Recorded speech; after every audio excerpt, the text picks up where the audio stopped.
So hi everybody. I told you last class that I was going to show you some things about experimenting with charcoal.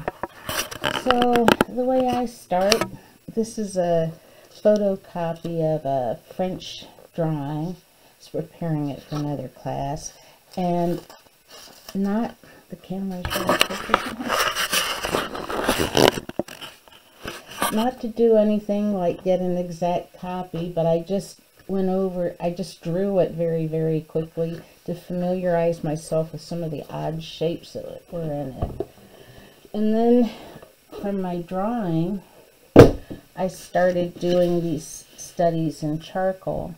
Now, for some of you, we were talking about, well, you know, what kind of experimentation can you do, especially if you're using representational imagery. And so all I've done here is I've taken a brush and I've dipped it in water. Sorry. And as you can see from this study, it's starting to liquefy. Well, if I work around the edges, and then if I were to have some, for instance, paper towels, which I seem to have forgotten to get, I can soften this quite a bit. I can deepen the shadows quite a bit. I can come in with smaller brushes. I can create a very different feel to this piece. And this is just with using a brush and water. Well, the other thing that I can do, let me blend that a bit, is I can put a stick in water, which you see here. And when I have a stick in water, I'm going to very quickly get much darker lines. If I were to add powder with this, or even pick up and draw with this, you get these really beautiful black and silky lines. So if I wanted to kind of emphasize her as being a little bit wilder, maybe a little darker and a little more dangerous,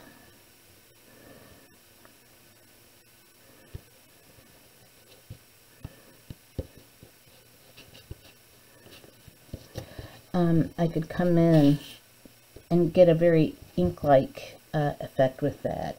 Now, the other thing that can be quite interesting with ink-like effects is over here, I went in, I have no idea what this is going to look like, because I took some rubber cement and I looked at the highlights of the drawing, and I drew the highlights of the drawing on rubber cement.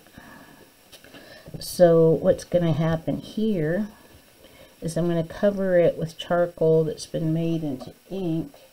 And let me grab a rag. Fortunately, I have some recyclables here. Now, normally I'd let that dry the whole time, but what I think I'm going to do is just let it dry while we talk. What I should be able to do once this starts to dry is rub off the rubber cement, and you can already start seeing a face developing in there. Well, the rubber cement, if I got it right and if the paper's right, when it rubs off, it's going to reveal kind of an interesting image to start with and play around with. So we're going to come back to that one. The other thing that can be kind of interesting is to use unusual lines. And sometimes if you want something to seem very like this person seems confused or a little bit lost, if you have a lot of like light broken lines, sometimes if you counter it with like dry rough lines or really solid locked in lines, you know, or maybe textured lines that they seem to emerge out of. Sometimes just playing around with the different textures that you can get and build up in layers. Don't be afraid to develop layers. Sure, you might mess it up, but you might get something kind of interesting. We also saw that erasing could be quite useful as well. And so you might want to come in and experiment with the effects that an eraser might give you. Now, you can always come back in later and add pencil again to add some definition. The point on this is to get away from how a number 2 school pencil feels and to get a little bit more physical with your drawing. We'll get into control, but you've been taught how to be in control for so many years that I want you to kind of lose it a bit. So one of the things that I thought was funny about the drawing was she actually has this very, very intense look on her face, and then you only see one eye and you barely see it. So I thought it might be kind of interesting if when we're to, I'm going to do this with brush just because it'll give me something different to work with. We saw some drawings where the figure had kind of been erased or gotten lost in a flurry of erasures or lines. And sometimes faces peering out from the darkness are more interesting than faces that are, you know, sitting out there in plain light. And so the Italian name for this is chiaroscuro. And in chiaroscuro, what happens is you go ahead and you let things kind of dissolve into darkness.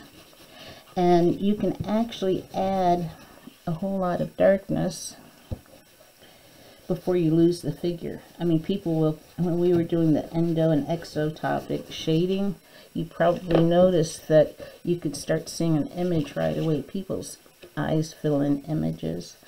So what inspired me, I guess, on this one was I really liked that there might be this one really intense glare, you know, just a suggestion of a face here, real gentle. And then everything else is kind of dissolving into some kind of strange darkness. Not a mood, it's just a charcoal, you know. Okay. The other thing you can do is play lights against darks. And in this one, again, I was thinking that I would really let one area be exceptionally dark.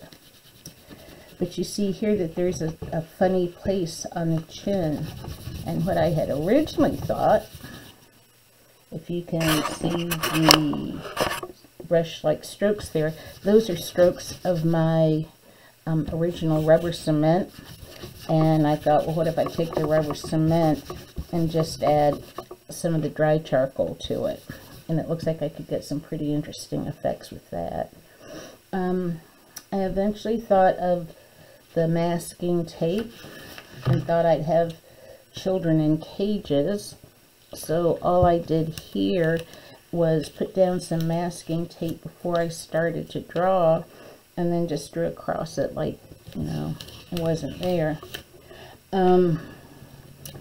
I had looked at some cheesecloth, real loosely woven cloth. You can get it for canning and in the kitchen. And I thought, well, if I put some spray adhesive on it, repositionable spray adhesive, you know, the kind that just barely tacks stuff down, you can put it down and then draw across the cheesecloth texture. I had an old lace curtain, and if you spray one side of it with repositionable glue, it's just like a spray adhesive, you can spray one side of the lace curtain, put it down on your paper, do the charcoal drawing on top of it, a face looking through a window, for instance, and then you peel off the lace, and it looks like it took forever to draw it. So here I've got kind of a cool masking thing going on. I think that if I wanted to emphasize the idea that it was a fence, I might, well, I'd make it a chain fence, but this is just to give you the idea. I might suggest some three-dimensionality on the fence itself. Let's see, that one under, this goes over. There we go. And so I might draw into the fence a little bit and give it some shadows. This experiment right here.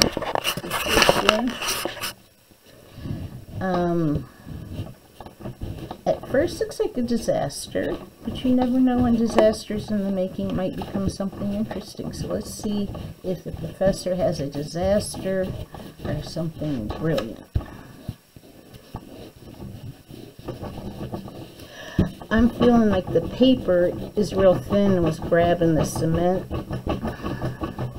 And then this might be coming off a whole lot easier on a good paper because it's almost starting to tear.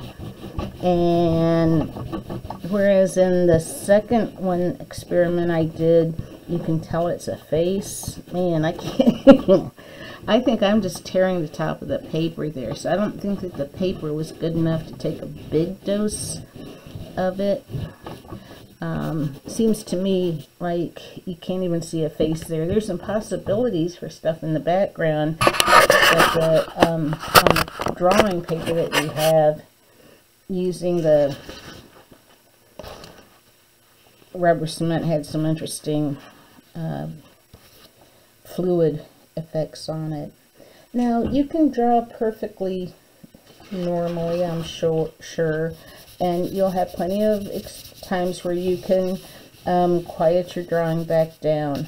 But what I'm interested in here is to get you to break out of that mold of using a number 2 pencil and making all your lines exactly the same size and the same thickness, and to experiment a little bit.